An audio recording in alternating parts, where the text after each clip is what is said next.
Welcome to general knowledge by Ajay Kumar. आज हम class 12 political science का इम्पॉर्टेंट एमसीक्यू सीरीज़ पार्ट 2 को पढ़ाएंगे, जिस जो कि 2021 बोर्ड एग्ज़ाम के लिए सब बहुत इम्पॉर्टेंट क्वेश्चन है पॉलिटिकल साइंस का। फर्स्ट पार्ट में 30 एमसीक्यूज़ कराए थे। इस पार्ट्स में नेक्स्ट 30 एमसीक्यूज़ कराएंगे, जो 31 से लेके 60 नंबर तक एमसीक्यूज़ क्वेश्चन रहेगा। ये दोनों लैंग्वेज में रहेगा, both Hindi and English language में रहेगा। तो नेक्स्ट क्लास अगर आप लोग नहीं देखे हैं तो फर्स्ट पार्ट अगर आप लोग नहीं देखे हैं तो डिस्क्रिप्शन में फर्स्ट पार्ट का लिंक दिया हुआ, सबसे पहले आप उसको देख लीजिए, उसके बाद इस वीडियो को आप देखेंगे ताकि और ज़्यादा आपके एग्ज़ाम के लिए अच्छा होगा। पॉलिटिकल साइंस का सबसे इम्पॉर्टेंट क्वेश्चन है, जो कि दोनों बुक से मर्ज किया हुआ है। वर्ल्ड पॉलिटिक्स का और इंडियन पॉलिटिक्स का भी है। दोनों जो चैप्टर इम्पॉर्टेंट है, जो चैप्टर आ रहा 2021 के एग्ज़ाम के लिए, तो वो सब सारा इम्पॉर्टेंट क्वेश्चन है। अगर आप चाहेंगे तो आप नोट्स भी कर लीजिए, हिंदी में भी और इंग्लिश में भी, दोनों लैंग्वेज में क्वेश्चन भी है, आंसर भी है। तो आप लोग नोट्स कर लेंगे तो और ज़्यादा बेटर होगा आपके एग्ज़ाम के लिए। मे भी एग्ज़ाम अप्रैल में एग्ज़ाम होगा, या फिर लास्ट में मार्च के हो सकता है। मे भी कम उम्मीद है कि अप्रैल तक ही चला जाएगा। तो धीरे धीरे आप लोग सारा नोट्स कंप्लीट कर लीजिए। उसके बाद जब ये एमसीक्यू सीरीज़ ख़त्म हो जाएगा तो शॉर्ट क्वेश्चन का जो इम्पोर्टेंट शॉर्ट क्वेश्चन रहेगा उसका भी वीडियोस अपलोड करेंगे। तो अभी सेकंड पार्ट को स्टार्ट करते हैं, जिसमें 31 क्वेश्चन से लेके 60 क्वेश्चन तक कराएंगे, क्योंकि फर्स्ट पार्ट में 1 से लेके 30 क्वेश्चन तक हम लोग कर चुके थे। अब देखेंगे 31 क्वेश्चन से। तो आज क्वेश्चन नंबर 31 से स्टार्ट करेंगे। जो 31 क्वेश्चन है, विश्व मानवाधिकार दिवस कब मनाया जाता है? ऑप्शन आप देख लीजिएगा, हम डायरेक्ट आंसर आपको बताते हैं। आप नोट्स करते रहिएगा ताकि एग्ज़ाम के टाइम जब एग्ज़ाम होगा तो आप अच्छे से रिवीजन कर सकते हैं। तो नोट्स बना लेंगे तो और अच्छा रहेगा आपके एग्ज़ाम के लिए। तो जो 31 क्वेश्चन है, विश्व मानवाधिकार दिवस कब मनाया जाता है? तो यह है 10 दिसंबर को मनाया जाता है। ऑप्शन ए करेक्ट है। When is the world human right day observe? तो इसका आंसर होगा 10 दिसंबर। 32nd क्वेश्चन है, बांग्लादेश के रूप में नया देश किस वर्ष अस्तित्व में आया? तो इसका आंसर होगा ऑप्शन बी 1971। ये क्वेश्चन है, ये वर्ल्ड पॉलिटिक्स का चैप्टर 5 से क्वेश्चन है, जिसमें बांग्लादेश और भारत और पाकिस्तान का युद्ध जो 1971 में हुआ था, उस चैप्टर से है। तो इसका सही आंसर होगा 1971। जो भारत और पाकिस्तान का 1971 में जो युद्ध हुआ था, तो उसके बाद जो ये बांग्लादेश है, पहले इसको ईस्ट पाकिस्तान बोला जाता था। तो फिर जब वो युद्ध हुआ उसके बाद ये ईस्ट पाकिस्तान आज़ाद हो गया, तो उसके बाद इसका नया नाम रखा गया, जो कि आज हम लोग बांग्लादेश के रूप में जानते हैं। ये 1971 में अस्तित्व में आया। इंग्लिश में क्वेश्चन है, in which year did Bangladesh come into existence as a country? Country के देश के रूप में बांग्लादेश कब अस्तित्व में आया? तो ऑप्शन बी होगा करेक्ट, 1971 में। जो 33 क्वेश्चन है, राजस्थान में राज्यसभा में मनोनीत सदस्य की संख्या कितनी है? तो ये तो क्वेश्चन 11 क्लास से रिलेटेड है, बट क्वेश्चन पूछा जा सकता है क्योंकि पॉलिटिकल साइंस का ये जनरल क्वेश्चन है, जो कि पता होना चाहिए। और 11 क्लास में हम लोग पढ़े हैं कि जो राज्यसभा में 250 सीट होता है, उसमें 233 सीट्स इलेक्टेड होता है। इलेक्टेड मतलब चुनाव होता है उसका। बट ये जो 12 नंबर ऑफ जो सीट है, जो सदस्य हैं, उसको मनोनीत किया जाता है, जो राष्ट्रपति के द्वारा मनोनीत किया जाता है। तो इसका आंसर 12 होगा। 12 आंसर करेक्ट होगा, ऑप्शन ए। राज्यसभा में मनोनीत सदस्य की संख्या 12 है। इंग्लिश में क्वेश्चन देखते हैं कि the nominate members in the Rajya Sabha are? Option A 12 इसका करेक्ट आंसर होगा। जो 34 क्वेश्चन है, निम्नलिखित में से कौन सा भारतीय संविधान सभा की प्रारूप समिति के अध्यक्ष थे। प्रारूप समिति जो ड्राफ्टिंग कम्युनिटी होता है, जो प्रारूप समिति के अध्यक्ष डॉक्टर भीमराव अंबेडकर थे। तो इसका ऑप्शन सी करेक्ट होगा। डॉक्टर भीमराव अंबेडकर प्रारूप समिति के अध्यक्ष थे भारतीय संविधान के। इंग्लिश में क्वेश्चन देख लेते हैं। Who among this following was the chairman of drafting community of the constitutional assembly. तो इसका आंसर सी होगा, डॉक्टर भीमराव अंबेडकर। डॉक्टर अंबेडकर लिखा हुआ है। 35 क्वेश्चन है, भारतीय संविधान का निर्माण किसने किया। तो इसका आंसर होगा संविधान सभा। संविधान सभा द्वारा भारतीय संविधान का निर्माण किया गया। तो ऑप्शन डी इसका करेक्ट होगा। इंग्लिश में क्वेश्चन देख लेते हैं। Who frame the constitution of India. तो ऑप्शन डी होगा कॉन्स्टिट्यूशनल असेंबली। कॉन्स्टिट्यूशनल असेंबली के द्वारा कॉन्स्टिट्यूशन ऑफ इंडिया फ्रेम किया गया था, बनाया गया था। 36 क्वेश्चन है, चुनाव आयोग किस प्रकार की संस्था है। तो चुनाव आयोग ये कॉन्स्टिट्यूशनल, ये जो कॉन्स्टिट्यूशनल मतलब कि संवैधानिक संस्था है। तो इसका ऑप्शन ए हो जाएगा correct. Which types of institution is election commission. तो इसका ऑप्शन ए करेक्ट हो जाएगा। कॉन्स्टिट्यूशनल संवैधानिक संस्था है। 37 क्वेश्चन हो गया, भारत में कार्यपालिका का संवैधानिक प्रधान कौन होता है। तो इसका ऑप्शन ए करेक्ट हो जाएगा, प्रधानमंत्री। जो भारत में कार्यपालिका का संवैधानिक प्रधानमंत्री होता है। इंग्लिश में क्वेश्चन देख लेते हैं। Who is the constitutional executive head in India. तो ऑप्शन ए करेक्ट हो जाएगा, prime minister is the head of executive. जो कार्यपालिका का हेड होता है वो प्राइम मिनिस्टर होता है। ये नॉर्मल क्वेश्चन है। How many state are there in India. तो अभी तो 28 स्टेट है और 8 यूनियन टेरिटरी है। स्टेट मतलब राज्य। भारत में कुल 28 राज्य और 8 केंद्र शासित प्रदेश है। तो ऑप्शन ए इसका करेक्ट हो जाएगा। How many state are there in India, तो 28 हो जाएगा। नेक्स्ट 39 क्वेश्चन है, न्यायिक पुनर्विलोकन का अधिकार किसे प्राप्त है। तो इसका आंसर हो जाएगा ऑप्शन बी करेक्ट हो जाएगा, सर्वोच्च न्यायालय। जो सुप्रीम कोर्ट होता है उसे पुनर्विलोकन का अधिकार प्राप्त है न्याय का। इंग्लिश में क्वेश्चन देख लेते हैं। Who has this power of judicial review. जो जुडिशियल रिव्यू का पावर वो सुप्रीम कोर्ट के पास है। जो ऑप्शन बी इसका करेक्ट हो जाएगा, सुप्रीम कोर्ट। 40 क्वेश्चन देख लेते हैं। इस समय भारत में कौन सी दलीय व्यवस्था है। तो इस समय भारत में अभी बहुदलीय व्यवस्था, जो पार्टी होता है, दल मतलब पार्टी होता है, तो किस तरह का पार्टी व्यवस्था, तो बहुदलीय पार्टी व्यवस्था इस समय भारत में है। इंग्लिश में क्वेश्चन देख लेते हैं। विच party system prevails in India today. तो ऑप्शन सी करेक्ट हो जाएगा, मल्टी पार्टी सिस्टम। भारत में अभी मल्टी पार्टी सिस्टम है। 41 क्वेश्चन, संपूर्ण क्रांति का नारा किसने दिया था। तो अगर आप जो इमरजेंसी चैप्टर से रिलेटेड अगर आप पढ़े होंगे तो आपको पता होगा कि जो इमरजेंसी लगने से एक दिन पहले जेपी मतलब जयप्रकाश नारायण ने यह नारा दिया था कि संपूर्ण क्रांति का नारा जयप्रकाश नारायण ने दिया था इमरजेंसी लगने के एक दिन पहले। Who gave the slogan of total revolution. Jayaprakash Narayan. Jayaprakash Narayan gave the slogan of total revolution. तो इसका ऑप्शन डी करेक्ट हो जाएगा। नेक्स्ट क्वेश्चन है 42, सार्क की स्थापना किस वर्ष की गई थी। जो सार्क की स्थापना 1985 में की गई थी। ऑप्शन डी इसका करेक्ट हो जाएगा। In which year SAARC was establish. तो 1985।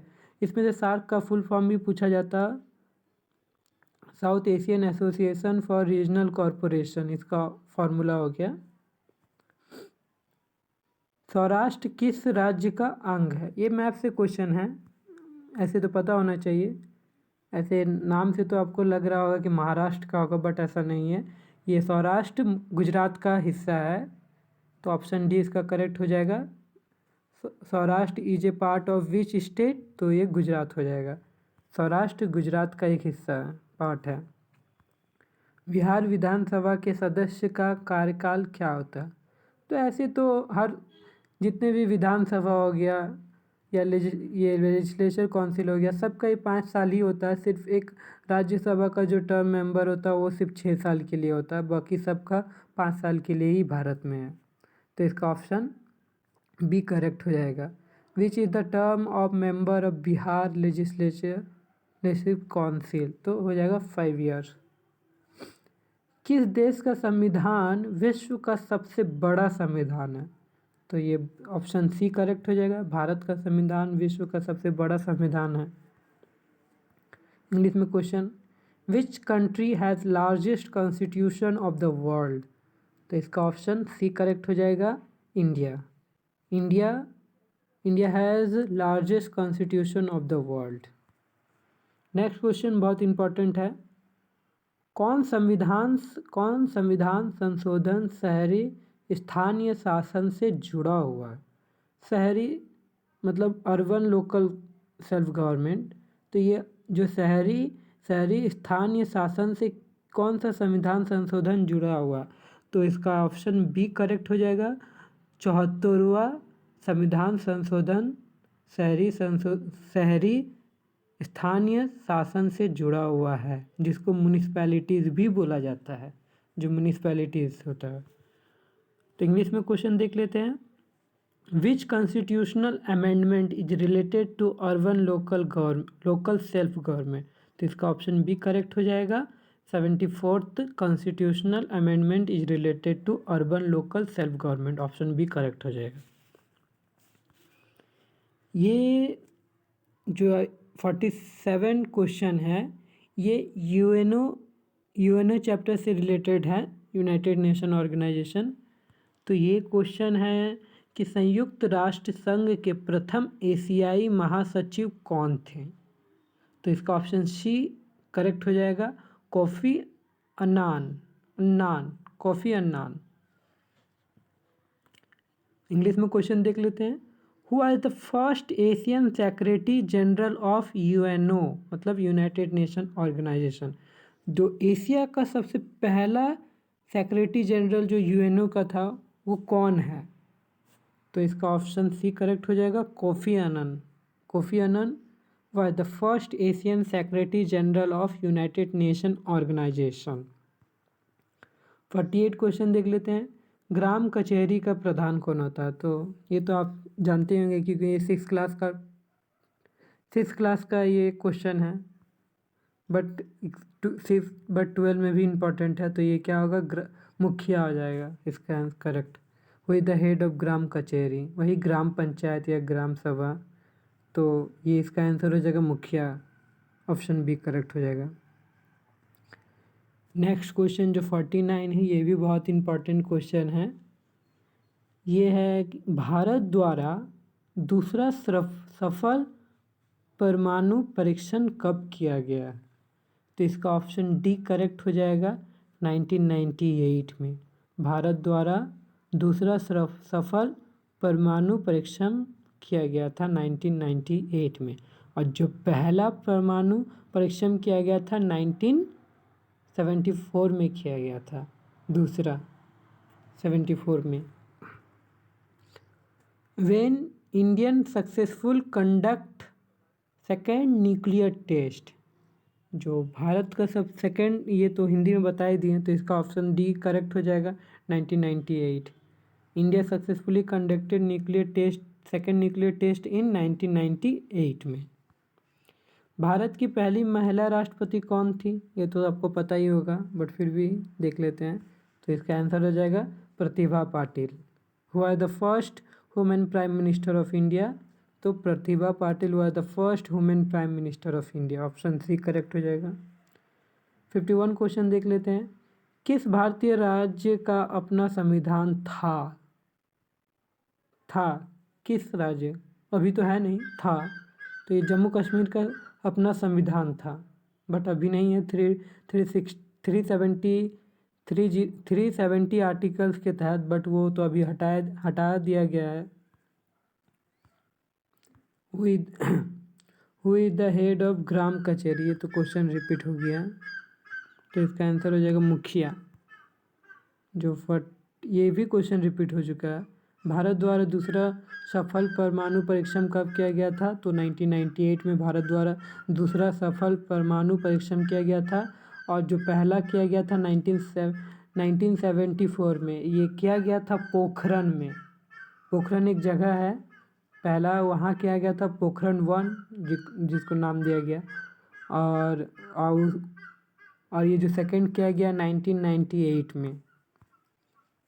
इंग्लिश में when Indian successfully conduct second nuclear test, तो 1998 में। ऑप्शन डी करेक्ट हो जाएगा।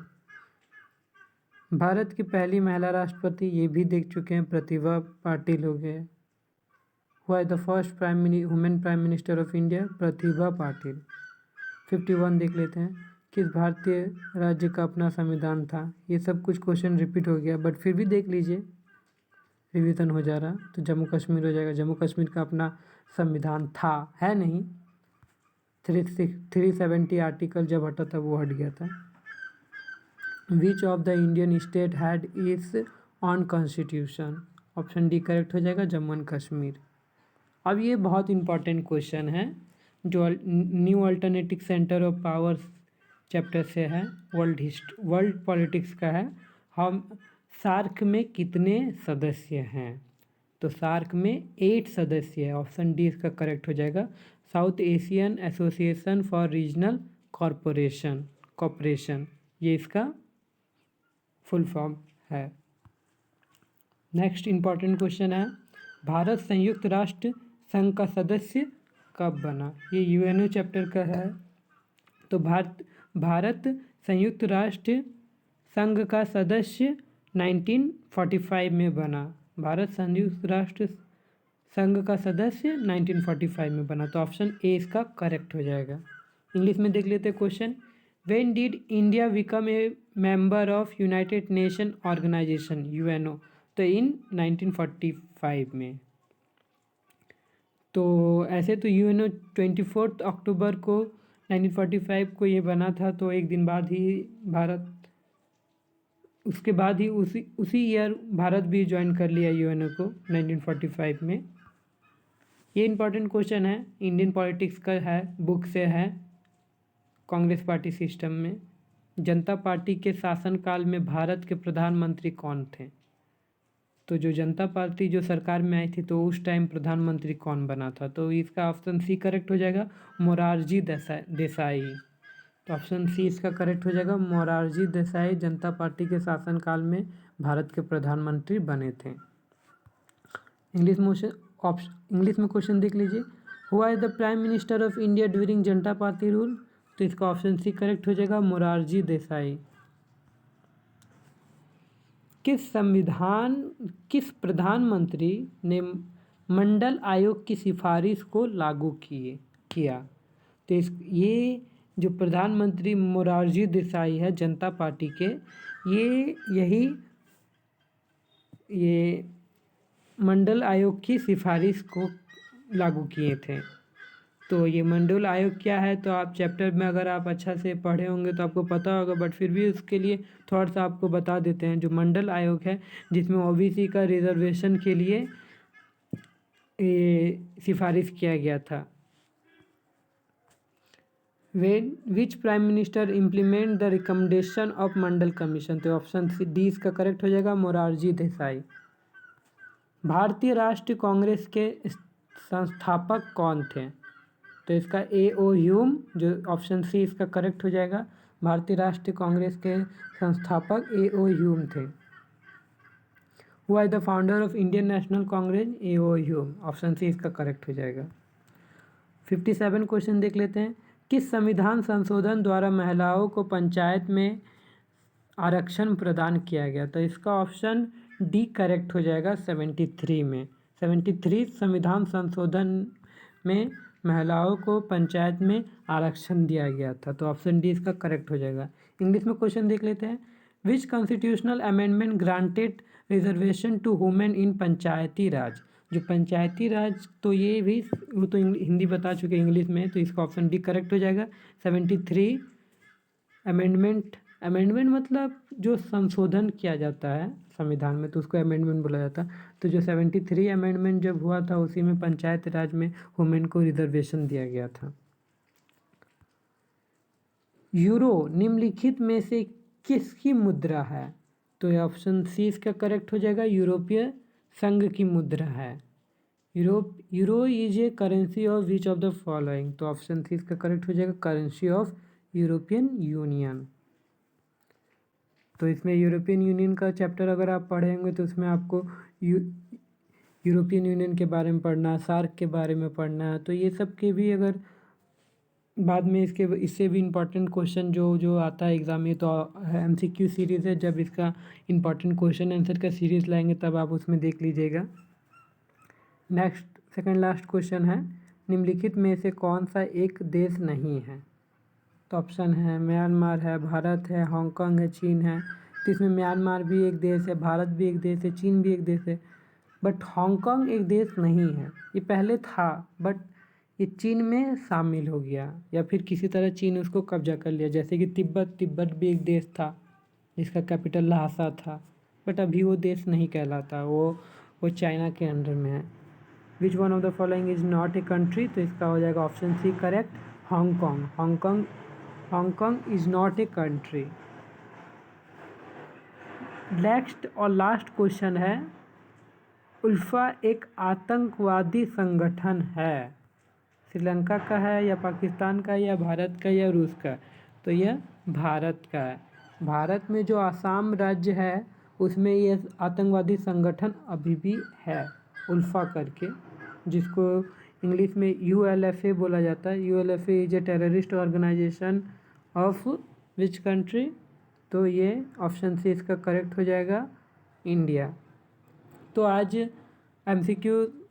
MCQ सीरीज़ का पार्ट सेकंड को ख़त्म करते हैं। अगर वीडियो को आपको अगर अच्छा लगा तो चैनल को सब्सक्राइब कर दीजिए, लाइक कर दीजिए और शेयर कर दीजिए।